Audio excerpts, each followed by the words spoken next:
Muy bien, vamos a abrir entonces nuestras Biblias en Marcos capítulo 14, versículos 32 al 42. Marcos capítulo 14, versículos 32 al 42, y vamos a estar leyendo la palabra del Señor. Dice así: vinieron pues a un lugar que se llama Getsemaní, y dijo a sus discípulos: sentaos aquí, entre tanto que yo oro.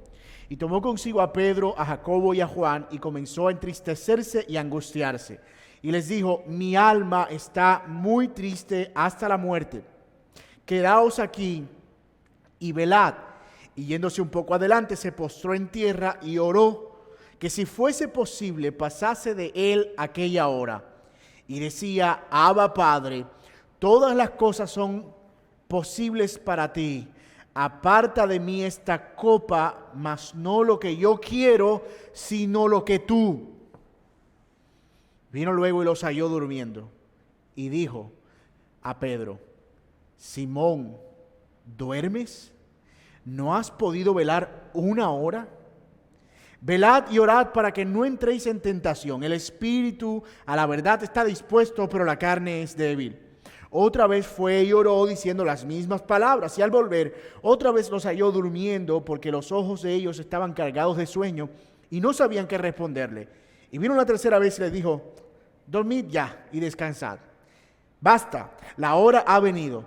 He aquí el Hijo del Hombre es entregado en manos de los pecadores. Levantaos, vamos, he aquí se acerca el que me entrega. Oremos.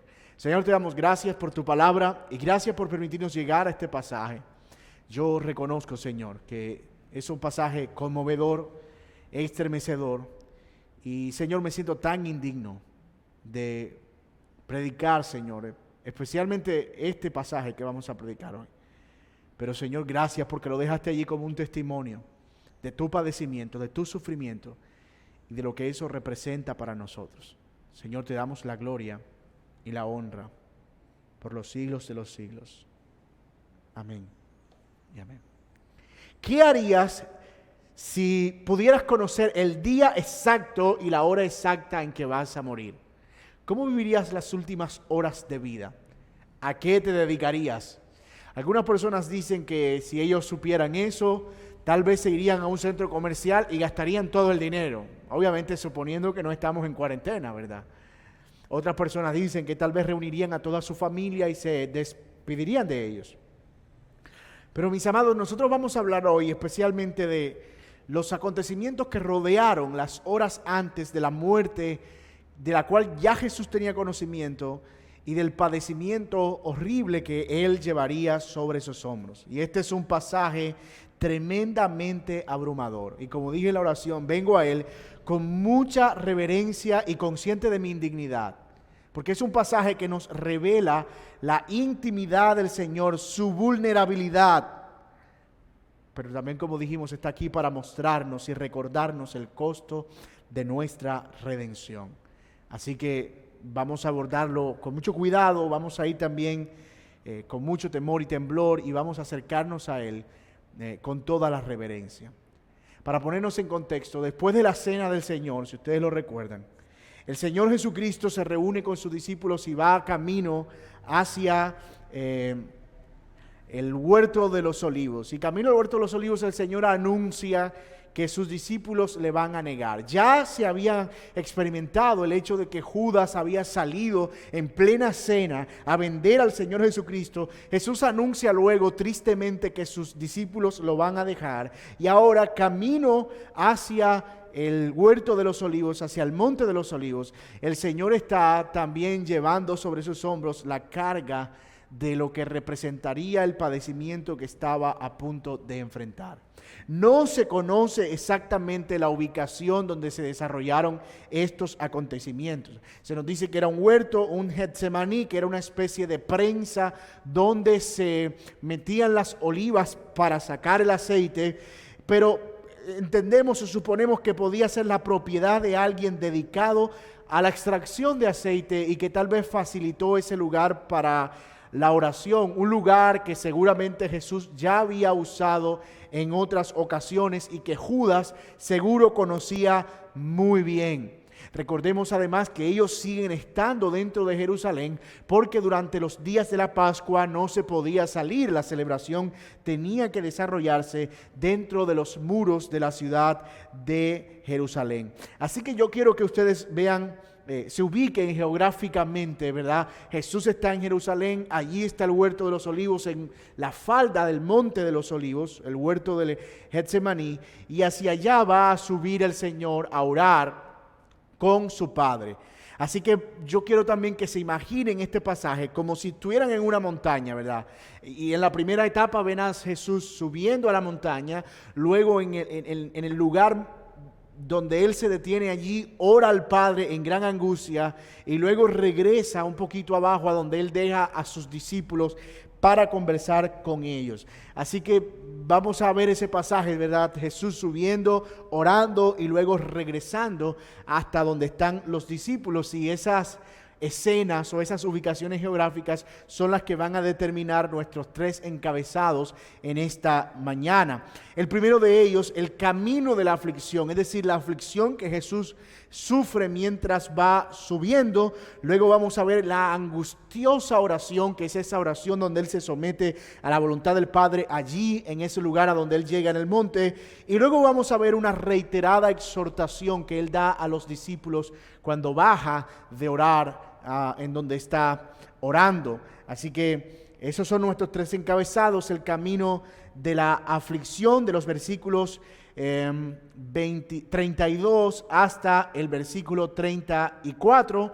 Luego veremos la angustiosa oración del versículo 35 hasta el versículo 36, y luego veremos la reiterada exhortación desde el versículo 37 hasta el versículo 41, y al final, en el versículo 42, veremos el preámbulo para lo que continúa en la historia y que veremos el próximo domingo, si Dios lo permite. Así que vamos a entrar ya rápidamente a nuestro primer encabezado: el camino de la aflicción, la subida al monte a donde Jesús va a orar. Esto es lo que dice nuestro texto. Vinieron pues a un lugar que se llama Getsemaní, y ya explicamos un poco acerca de ese lugar, ¿verdad? La palabra Getsemaní significa eso, prensar, apretar, y era un lugar donde se desarrollaba esta actividad de tomar las olivas y triturarlas para que allí se extrajera el aceite, algo bien simbólico, ¿verdad? Que Jesús escogiera precisamente ese lugar donde Él también iba a ser triturado, donde Él iba a ser molido, donde Él iba a ser quebrantado y donde Él iba a ser aprensado con la angustia de los pecados que vendrían, por los que Él vendría a pagar. También se nos dice en el versículo 33 que tomó consigo, allí mismo en el 32, y dijo a sus discípulos, a los 11, sentaos aquí entre tanto que yo oro. Pero el versículo 33 nos da un detalle. Dice que tomó consigo a Pedro, a Jacobo y a Juan, y comenzó a entristecerse y a angustiarse. Es decir, en algún momento en la subida, el Señor le dice a 8 de sus discípulos, ustedes quédense aquí. Y luego le dice a 3 de ellos, a Pedro, Jacobo y Juan, que ellos le acompañen a lo último del trayecto. ¿Cuál es la razón por la que Jesús hace eso? No lo sabemos. Solo sabemos que en los capítulos 5 y 9 del Evangelio de Marcos también Jesús separa a estos tres, que curiosamente fue los 3 primeros discípulos que Él llamó, Pedro, Jacobo y Juan. También vemos en el capítulo 5 cuando Él va a orar por la hija de Jairo, también solo entra a la casa con estos 3. Y en el capítulo 9 donde Él ora en el monte de la transfiguración, también están ellos 3. Así que parece que había una relación especial entre Jesús y estos discípulos que más adelante vinieron a ser determinantes y líderes fundamentales entre los 12. Otra razón es que Jesús seguramente quería también tener testigos, pero por supuesto también tener un apoyo emocional, tener personas cercanas que pudieran rodearle en el momento de la aflicción que Él estaba a punto de emprender. Y una razón más que encontramos en el texto es que Jesús quería que ellos fueran y oraran con Él. Es decir, que estuvieran vigilando con el Señor toda la noche, que estuvieran siendo un apoyo y un respaldo para nuestro Señor Jesucristo. Pero en el versículo 34 nosotros vemos algo interesante. Dice, y Él les dijo, mi alma está muy triste hasta la muerte, quedaos aquí y velad. Noten cómo Jesús, hermanos, manifiesta, y por eso les decía al principio que este es un pasaje abrumador, porque estamos viendo a Jesús mostrando su lado vulnerable. Él está diciéndole a sus 3 discípulos, con los que está en ese momento, mi alma está muy triste. De hecho, era una tristeza no cualquiera.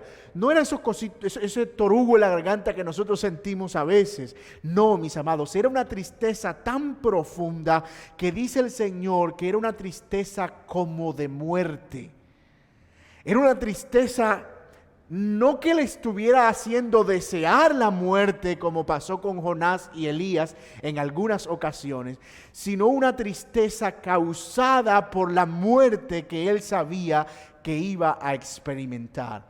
Y esta vulnerabilidad del Señor nos recuerda que quien estaba yendo a la cruz no era un ángel, que quien estaba yendo a la cruz no era un ser impersonal, no era un ser que no tuviera ningún tipo de sensibilidad o sentimientos, no era un espíritu lo que estaba sufriendo, como dirían algunos gnósticos unos años después enseñando una falsa doctrina. No, quien estaba yendo a la cruz y quien estaba cargando el peso de los pecados era un hombre de carne y hueso, con sentimientos y emociones reales, que pudo experimentar al mismo tiempo el quebranto, la tristeza y también la aflicción. Y yo quiero que meditemos en algunos asuntos prácticos que nosotros encontramos en este pasaje. El primero de ellos, muchas veces nosotros vemos la tristeza y la angustia como algo que es inapropiado para el creyente. Como yo he dicho en otras ocasiones en este púlpito, ¿verdad? De manera jocosa, a veces tú le preguntas a ciertos creyentes, ¿cómo estás, hermano? ¿Y cuál es la respuesta? Bendecido, prosperado, en victoria. Y a veces eso no es verdad. A veces están tristes, afligidos y profundamente angustiados. Pero pareciera que nos apena reconocer que podemos experimentar momentos de angustia y tristeza. Y déjeme decirle, mi amado hermano, la tristeza no es inapropiada, la angustia no es inapropiada. La vamos a experimentar en algunos momentos. Oiga esto, y eso no nos hace menos cristianos, eso no nos hace menos creyentes. El hecho de sentir que realmente las situaciones nos afectan, que hay circunstancias que nos golpean, eso no nos hace menos espirituales. Por el contrario, nos recuerda que somos humanos, nos recuerda que somos débiles, y eso es bueno, porque eso nos impulsa al Señor. Así que no debemos asumir esa actitud negativa frente a las circunstancias adversas, ¿verdad? Algunas personas cuando tienen una mala noticia o reciben un dictamen contrario, lo primero que dicen, no, yo no voy a recibir eso, yo estoy feliz, estoy alegre, estoy feliz, estoy alegre, esto no está pasando. Y esa es una negación de la realidad. Lo cierto es, mis amados hermanos, que el Señor nos ha dejado un camino para cuando esos momentos de angustia y tristeza se presentan. El problema está en la manera en que nosotros respondemos a esos momentos de angustia y tristeza, porque podemos responder con reproche hacia Dios, pero también podemos responder corriendo hacia Él, en arrepentimiento, en confesión, en búsqueda continua de su presencia y su ayuda en esos momentos difíciles. Así que de nuevo, el problema no está en entristecernos o en sentir angustia, el problema está en cómo respondemos a ella. Veremos más adelante que a Jesús esa angustia era lo que lo estaba impulsando precisamente a orar a su Padre Celestial. Pero hay una segunda cosa que yo quiero que nosotros observemos a manera de aplicación, y es la razón de la tristeza de Jesús.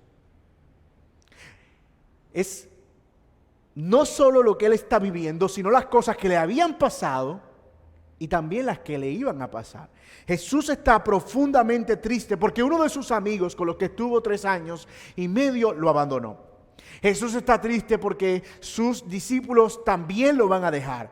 Jesús está triste porque sabe que viene el pago y el precio por del precio por los pecados, pero Jesús está triste principalmente por lo que va a representar ir a la cruz, que es una separación del Padre. Es eso que él exclamaría más adelante: Dios mío, ¿por qué me has desamparado? Porque en el momento en el que él estuviera como hombre llevando la carga del pecado, en ese momento él experimentaría una separación con el Padre, lo cual era aterrador y terrible. Pero mis amados, eso también nos recuerda a nosotros que sentirse solo, abandonado por sus amigos, que él pudiera sentir la angustia y la soledad, hace que él pueda identificarse con nosotros y ayudarnos cuando nos sentimos de la misma manera. Cuando nos sentimos abrumados por la tristeza, cuando nos sentimos abrumados por la soledad, cuando sentimos que todos nos dejan, que todo el mundo se va, que pareciera que estamos enfrentando todo esto solo, nosotros podemos estar seguros que el Señor comprende nuestras aflicciones. Y por eso cuando le decimos a alguien, ¿verdad?, para animarlo: mira, tú no estás solo, el Señor está contigo, eso no es un cliché.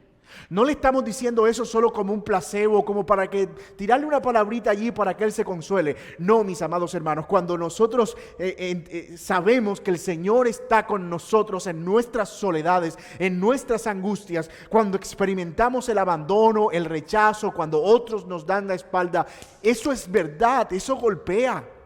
Hay algunas personas que pierden el ánimo completamente, no comen ante una frustración porque alguien lo abandonó, un amigo lo traicionó, o la persona que estaba al lado de ella le dejó, le dio la espalda. Pero mi amado, Dios entiende eso.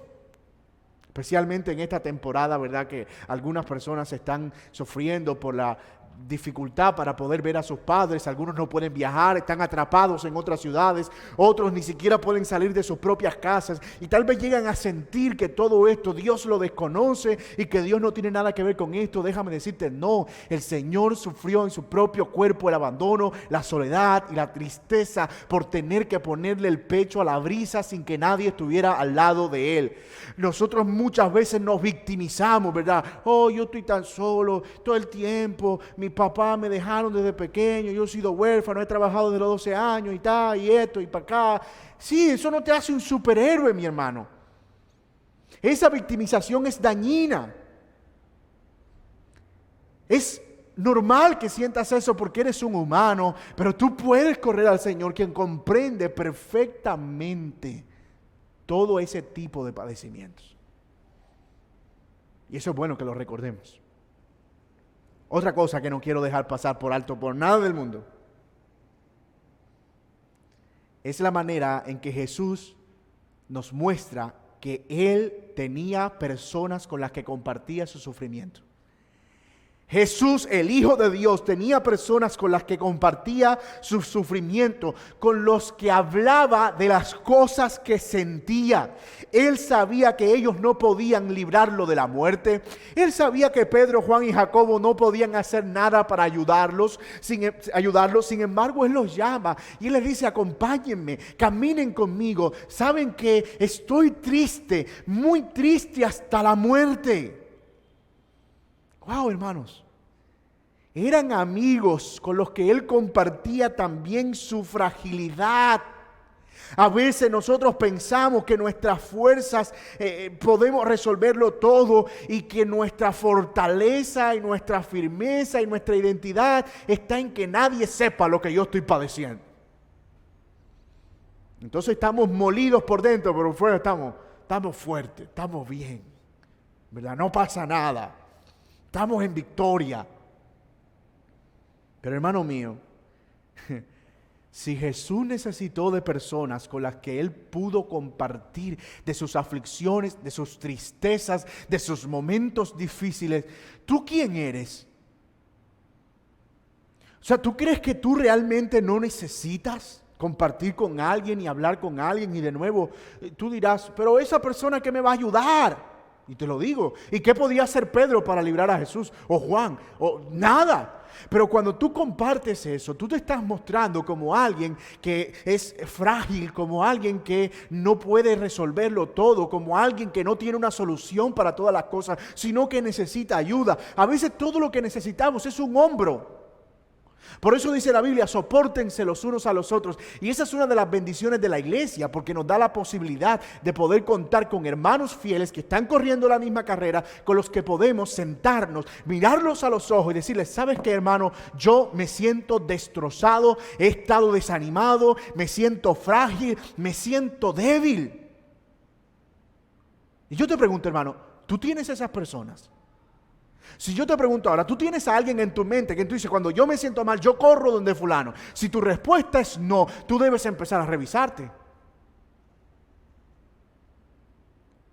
Y debes empezar a revisarte porque es posible que estés tratando, por causa del orgullo, de no hacer evidente tus debilidades, de resolver lo que tú no puedes resolver. Y puede ser que Dios esté permitiendo aflicciones que te estén llevando a considerar menos de ti y más de otras personas que están a tu alrededor. Qué ejemplo tan tremendo que nos da el Señor Jesucristo aquí. Y gracias a Dios por eso. Gracias al Señor por eso.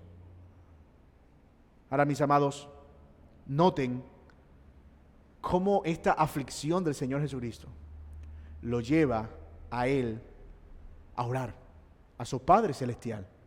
Lo lleva a derramar su alma delante de Dios, lo que abre nuestro segundo encabezado, la angustiosa oración. La angustiosa oración. Mira lo que dice el versículo 35.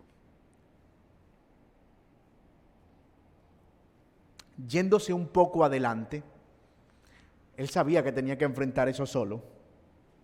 Se postró en tierra y oró que si fuese posible pasase de él aquella hora. Lucas nos dice que él se apartó a una distancia como de un tiro de piedra, ¿verdad? Tiras una piedra a donde llegue, 25 metros, 30 metros, más o menos a esa distancia estaba. Creo que lo suficiente como para que a esa hora, en el silencio de la noche, los discípulos pudieran alcanzar a escuchar lo que él estaba orando a su Padre, para que quedara el registro que nosotros tenemos aquí. Porque hay algunas personas que dicen, pero bueno, ¿cómo es posible que si ellos estaban durmiendo, como lo veremos ahora, y si Jesús estaba en otra distancia, ellos supieron lo que Jesús estaba orando? Bueno, primero nosotros vemos que Jesús oró lo mismo toda la noche. Y segundo, ellos no estuvieron durmiendo todo el tiempo. En algún momento tal vez alcanzaron a escuchar cuál era la oración que Jesús estaba repitiendo y repitiendo al Padre. Como quiera que sea, aquí tenemos el registro. Mateo, Marcos, Lucas lo registran, Juan incluso nos da algunos detalles. Jesús está orando allí y Él está derramando su alma delante de Dios. Noten algunos aspectos de esta oración del Señor Jesucristo que son bien llamativos. Mire el versículo 35, nos dice que Él primero se fue aparte y en cuanto a la postura se nos dice que Él se postró en tierra. Eso no nos da una indicación absoluta acerca de cómo debemos orar y que tiene que ser siempre postrados en tierra, arrodillados con la cabeza en el suelo. Pero nos dice que el Señor estaba asumiendo allí una posición de humillación o de luto como la que asumían las personas cuando perdían a un ser querido. Era una posición completa de rendición, una postura, completa de rendición y de humillación. También se nos dice acerca del contenido de esa oración. Miren lo que él oraba: si fuese posible, que pasase de él aquella hora. Esa palabra hora es la palabra con la que Jesús comúnmente se refería al momento profético en el que Él debía ir a la cruz del Calvario a pagar por los pecados. Así que Él oraba en ese sentido. El versículo 36 nos amplía un poco más el contenido de la oración. Dice que Él decía Abba, que era una expresión aramea que representaba cercanía, ternura. Una palabra que utilizaría un niño para referirse a su padre, aunque Jesús era un adulto, ¿verdad? Tal vez no estaba usando las palabras de un niño, pero sí usaba un término muy, muy íntimo, tal vez algo como Padre mío. Padre mío. Todas las cosas son posibles para ti. Aparta de mí esta copa, mas no lo que yo quiero, sino lo que tú. Noten los componentes de esa oración del Señor Jesucristo. Padre mío, comunión, tú tienes el poder, reconocer la omnipotencia de Dios, de apartar esta copa de mí, reconocer nuestra necesidad, pero que no se haga lo que yo quiero, sino lo que tú, reconocer su soberanía. Ese modelo de oración de Jesús, mis amados hermanos, yo creo que nos está enseñando mucho acerca de la forma en la que debemos orar nosotros. Comunión e intimidad, reconocimiento de que Dios es poderoso, reconocimiento de nuestra necesidad y debilidad, pero también reconocimiento de que Él es soberano y Él hace lo que Él quiere. Probablemente cuando el Señor se refiere aquí, aparte de mí esta copa, se está refiriendo a apartar la copa de la ira de Dios que Él tenía que beber. Y debemos aclarar aquí que Jesús no estaba pidiéndole al Padre no morir. Él no quería evadir la cruz. Eso lo sabemos porque Satanás quiso hacer eso en Mateo capítulo 4, cuando le presentó los reinos de este mundo y le dijo: todo esto te doy si postrado me adorares. En otras palabras, yo quiero que tú seas rey, no te lo voy a quitar, pero no pases por la cruz, yo te lo doy todo. ¿Y qué dijo Jesús? Apártate de mí, Satanás. Al Señor tu Dios adorarás y a Él solo servirás. Incluso Pedro en algún momento quiso interponerse ante el propósito de que Jesús fuera a la cruz, cuando le dice: Señor, en ninguna manera esto te suceda, cuando Él anuncia su muerte. Y Jesús le dice: apártate de mí, Satanás, porque me eres tropiezo, no poniendo las cosas en las cosas de Dios, la mirada de las cosas de Dios, sino en las de los hombres. Así que Jesús estaba clarito acerca de que Él tenía que morir, y Él no está intentando evitar la muerte aquí. Él está más bien derramándose delante del Padre y dando en su conocimiento su gran aflicción. En otras palabras: Señor, yo sé que tienes el poder para hacer que esto pase, pero Señor, yo estoy dispuesto, también quiero que lo sepas, a hacer tu voluntad y no mi voluntad. Wow, hermano. Él sabía que eso era inevitable, pero él estaba rindiendo su alma a Dios para encontrar de Él la fuerza y el sustento. Algunas aplicaciones prácticas en este punto del sermón. Número 1, no hay conflicto entre la omnipotencia de Dios y su soberanía. Es decir, hay cosas que Dios puede hacer y Él puede hacerlo todo, pero no las hace porque no es su voluntad, y no hay conflicto alguno en eso. Y esto es una verdad que nosotros debemos recordar toda vez que nosotros vayamos a orar. De hecho, es una muy buena forma de orar. Debemos buscar siempre la voluntad de Dios por encima de todo. Señor, yo sé que tú tienes el poder para sanarme, pero Señor, que se haga tu voluntad y no la nuestra. Señor, yo te pido que tú obres en mí, pero que no se haga tu voluntad sino la nuestra. A veces, mis amados hermanos, el poder de Dios, la soberanía de Dios, la voluntad de Dios permite que nosotros suframos, y eso está bajo su perfecto control. Por eso, hermanos, nosotros no debemos ser arrogantes en nuestras oraciones. Nosotros no estamos para darle órdenes a Dios. Yo te mando que tú hagas esto. Yo te mando que tú hagas esto. Yo declaro que tú vas a hacer esto. Ordeno al cielo que haga esto. No, hermanos. Esa no es una forma correcta de orar. Una forma correcta de orar, de nuevo, es esta que el Señor Jesús está haciendo. Reconozco que tienes el poder, pero también que tú eres soberano y haces conforme a tu voluntad. Puede ser que alguna persona esté enferma o padeciendo una situación económica. ¿Dios tiene el poder para sanar? Sí, claro que sí. Dios tiene el poder para cambiar las circunstancias y hacer que la situación económica difícil se convierta en una situación buena. Por supuesto que Él tiene el poder para hacer eso. Él es el dueño del oro y la plata y Él puede sanar según su voluntad. Lo ha hecho, hasta los muertos levanta. Pero puede ser que Él esté usando esa enfermedad con un propósito mayor, o que esté usando la situación económica con un propósito mayor. Así que su voluntad, mis amados, es una voluntad que siempre es mejor que lo que nosotros pensamos. No hay conflicto en eso. Muchas personas se enojan porque no ven que Dios hace lo que le pide. Pero ¿por qué en lugar de eso, hermanos, no nos regocijamos en que Él está haciendo su voluntad y su voluntad es mejor? Que en ese momento eso es lo que Dios ha querido. Eso es lo que Dios ha deseado y no es una resignación mediocre. Por supuesto que no. Es más bien una aceptación en adoración y en sometimiento, entendiendo que nuestras vidas están en las manos de Dios. Otra aplicación de este punto que tiene que ver con la oración del Señor Jesucristo es el término que Él usa, Abba, para referirse al Padre. Como les explicaba, es un término que habla de intimidad. Era un término que hablaba acerca de la cercanía que Él estaba teniendo en ese momento con el Padre Celestial. Y eso nos recuerda, mis amados, que si hay algo que nosotros necesitamos en momentos de angustia, es intimidad con nuestro Padre Celestial. Es una relación estrecha, una relación cercana con nuestro Padre Celestial. Porque curiosamente solemos correr hacia muchos lugares, hacia muchas cosas, hacia muchas situaciones, pero no corremos al Señor. Sin embargo, nosotros vemos a Jesús aquí, mostrándonos el ejemplo de dependencia del Padre que Él tenía. Que en el momento de su mayor angustia, Él clamó porque sabía que los brazos de su Padre estaban abiertos. Pero hermanos, eso no es todo lo que nosotros vemos en este pasaje. Mientras Jesús estaba orando, ¿qué estaba pasando con los discípulos que habían quedado allí cercanos?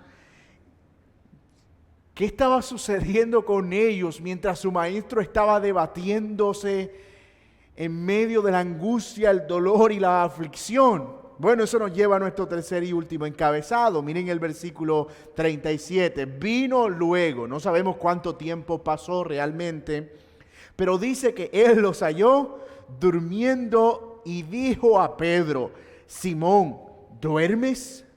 ¿No has podido velar una hora? Velad y orad para que no entréis en tentación. El espíritu a la verdad está dispuesto, pero la carne es débil. Jesús regresa extenuado. Lucas nos dice que en su oración su sudor eran como pesadas gotas de sangre. Jesús estaba experimentando un cuadro incluso médico terrible, una aflicción del cuerpo terrible, un desgaste no solo emocional, sino físico. Sin embargo, cuando Él llega donde los discípulos, ellos están haciendo todo lo contrario. Ellos están durmiendo. Pero cuando Jesús habla a ellos, notemos que no solo habla a los discípulos, sino que habla específicamente a Pedro y le dice Simón, el nombre con el que Él lo conoció originalmente. Y le habla directamente: ¿duermes? ¿No has podido velar una hora? Y esto es importante, ¿por qué? Porque apenas hacía unos minutos, para nosotros en el sermón pasado, Pedro le había dicho al Señor Jesús: Señor, si yo tengo que morir por ti, muero. Pero aquí ni siquiera pudo acompañarlo en una hora de oración. Señor, si yo tengo que ir a la cruz, si a mí me tienen que matar, si me tienen que perseguir, yo, Señor, estoy dispuesto, aunque otros te nieguen, yo no lo voy a hacer. Bueno, vamos y ora conmigo una hora. Y se quedó dormido. Hermanos, qué tremendo esto que Pedro está haciendo. Pero Jesús le dice a él: velad y orad para que no entréis en tentación. ¿Cuál tentación? Bueno, en el contexto la tentación era la que ellos iban a experimentar cuando Jesús fuera aprehendido, la tentación de negarle, de darle la espalda. Mis hermanos, apenas hacía unos momentos Jesús les había declarado que ellos iban a negarle. Y qué oportunidad tan tremenda tenían de orar con el Señor para pedir misericordia, para pedir la ayuda de Dios, para pedir que su fe se mantuviera intacta, pero ellos obvian eso y se dedican a dormir. Sí, entendemos que habían tenido un día agitado, entendemos que eran altas horas de la noche, entendemos que estaba sucediendo algo especial, pero Jesús también había tenido ese mismo día.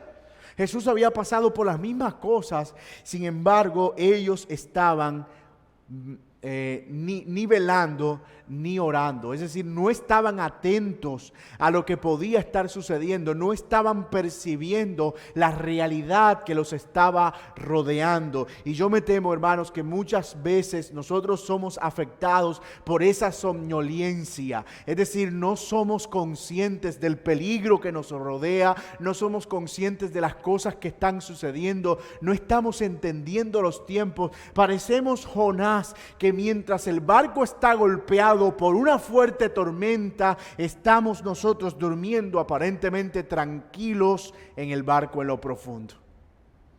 Eso es lo que está haciendo Pedro aquí y los otros discípulos, durmiendo cuando en realidad debían estar velando. Y la razón por la que el Señor Jesús les dice eso es porque a la verdad el espíritu está dispuesto. Es decir, es posible que ustedes internamente me amen, y de hecho Jesús lo sabía, que ustedes no quieran engañarme, no quieran negarme, pero su carne no. Y cuando ustedes estén en peligro de muerte, cuando ustedes estén a punto de experimentar el dolor y la muerte, entonces ustedes no van a estar preparados para responder de manera adecuada, como efectivamente así sucedió.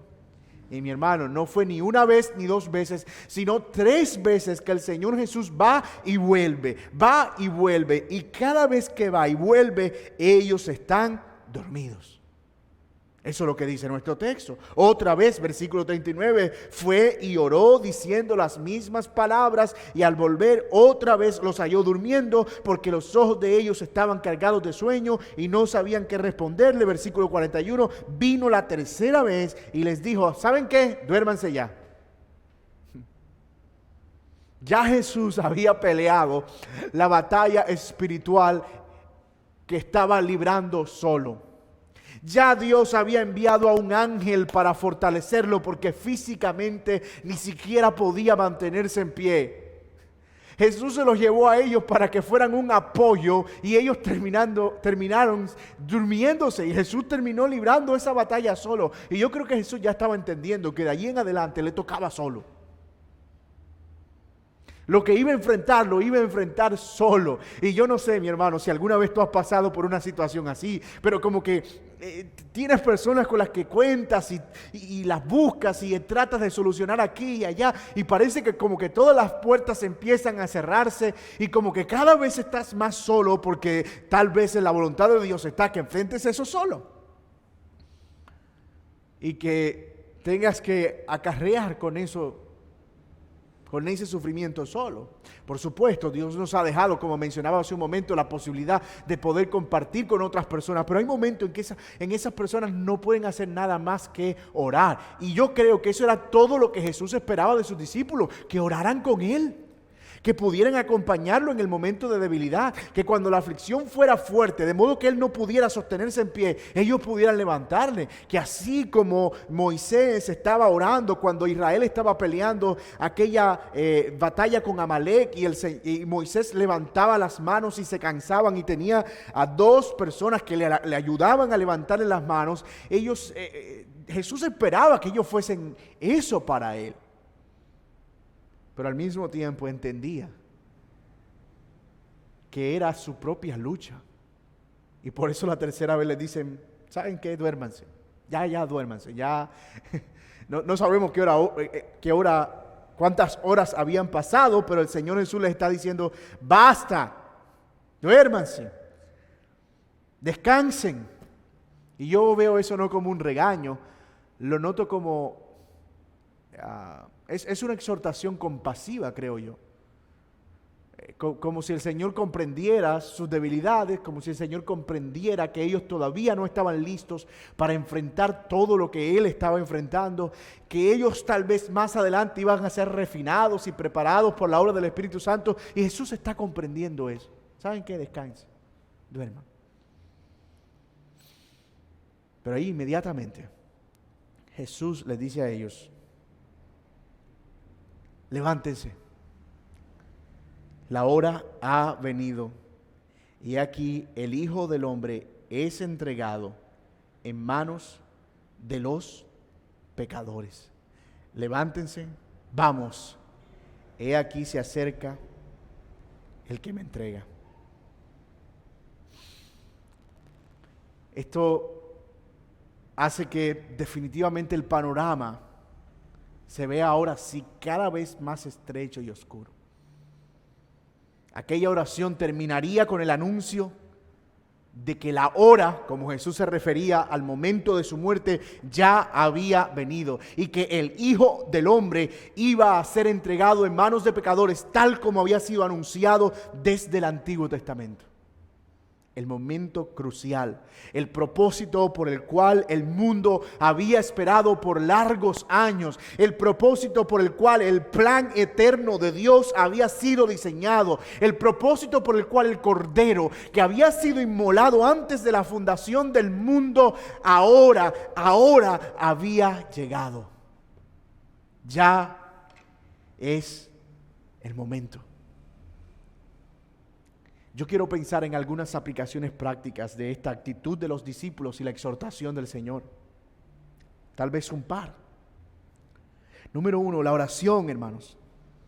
Es necesaria para nosotros mantenernos firmes y fieles al Señor. Nosotros debemos reconocer que somos débiles, que nosotros estamos a las puertas de caer por las debilidades de nuestra propia carne, pero que en el Señor nosotros encontramos el sustento suficiente, pero es por medio de la oración. Las personas no caen de repente, las personas no niegan a Jesús de repente, no le dan la espalda a Jesús de repente. Eso viene precedido de un abandono de la comunión con Dios.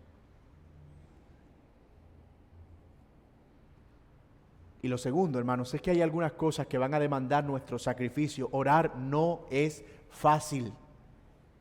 Orar no es algo que sale espontáneamente. No es que uno se arrodilla y salen 3 horas de oración. Por supuesto que no. Es una lucha sacrificial. A veces con el sueño, a veces con el cansancio, a veces con los pensamientos, a veces con muchas cosas, mis amados. Pero es precisamente eso lo que lo hace valiosa para nuestro espíritu. Y el Señor nos llama precisamente a ser sacrificados en nuestras oraciones, porque es la fuente de nuestro sustento. Estas exhortaciones del Señor Jesús a los discípulos son también unas exhortaciones para nosotros, a velar y orar para que no entremos en tentaciones, porque el espíritu a la verdad está dispuesto, pero nuestra carne, nuestro cuerpo es débil y responde a veces de maneras impredecibles, de modo que entre más alertas estemos, más preparados vamos a estar para responder a las eventualidades que pudieran presentarse. Así que, ¿qué hemos visto hasta aquí, mis amados, en este maravilloso pasaje de las Escrituras? Hemos visto en primer lugar la angustia del Señor Jesucristo. Y cómo esa angustia era una angustia mortal a causa de la conciencia de que Él iba a cargar con el pecado de los hombres. Jesús sabía que Él iba a ir a la cruz y el alto costo que Él debía pagar por eso. Y por eso su alma humana, porque lo que murió en la cruz, como dijimos en principio, no fue un ángel ni un cordero animal. Lo que murió en la cruz fue el Hijo de Dios hecho hombre, con emociones humanas, con sentimientos humanos, con aflicciones humanas. Hemos visto en este pasaje que esa aflicción mortal de Jesús lo llevó a fortalecer una comunión que había construido con el Padre Celestial por medio de la oración, y derramó su alma sometiéndose completamente a la voluntad de Dios, como dice Isaías 53, que Él como oveja fue llevado al matadero. Él se sometió gozosamente a la dolorosa voluntad del Padre. Y eso no solo fue un momento difícil para Jesús, también fue un momento difícil para el Padre. El tener que abandonar a su Hijo en la cruz del Calvario y el tener que dejarlo para que se cumpliera lo que había sido establecido, de que era por su muerte que todo el pecado de los hombres iba a ser expiado. Y lo tercero que vimos, hermanos, es que precisamente por causa de la comunión del Señor Jesucristo, Él nos llama a nosotros a tener también comunión. Jesús sabía del velar y orar y de la necesidad de hacerlo para no entrar y caer en tentación, porque Él mismo usó la herramienta de la oración para ser guardado de caer en tentación. Y yo sé que hay un dilema aquí acerca de si Jesús podía o no podía pecar, y que Jesús era potencialmente humano, entonces Él podía en algún momento ceder a alguna tentación. Lo cierto es que Él fue tentado de muchas maneras y podemos estar seguros que una de las razones por las que Él vivió una vida perfecta fue por la ayuda del Espíritu Santo que lo asistió permanentemente, pero también por la comunión plena que tenía con el Padre, porque Él velaba y oraba en todo momento. Y nos dio esa recomendación a nosotros: ustedes también velen y oren, especialmente a los discípulos. Y más cuando nosotros como Pedros conocemos nuestras debilidades y nuestras tendencias a fallar. Entre más nos conocemos, hermanos, más debemos velar acerca de nosotros mismos. Esas son las 3 cosas que nosotros hemos visto hoy. Y yo espero, mis amados, que nosotros podamos atesorar estas verdades y podamos apreciar el sacrificio de nuestro Señor Jesús por nuestros pecados y todo el costo que eso representó. Que al ver esa oración nosotros sepamos que Jesús era consciente de lo que Él estaba viviendo. Y eso tiene que informarnos a nosotros de lo grave que el pecado es. Tan grave que costó la muerte, la vida más valiosa que jamás haya pisado la faz de la tierra. Y que Jesús no fue a esa cruz riéndose, que tampoco fue a esa cruz entendiendo que tal vez Él estaba allí y que eso tenía que cumplirse ya, sino que cada latigazo, cada angustia, cada pecado que era cargado sobre Él, al mismo tiempo cargó su alma de mortal angustia. Y mis amados, eso tiene que mover también nuestra vida de santidad. Eso tiene que hacernos ver el pecado como algo aborrecible cuando vemos el padecimiento de Cristo en la cruz, porque muchas veces pensamos solo en la sangre derramada, en el momento en que es colgado, pero el Señor sufrió también en su alma, incluso antes de ser colgado, solo por la conciencia de que los pecados de la humanidad iban a estar sobre sus hombros.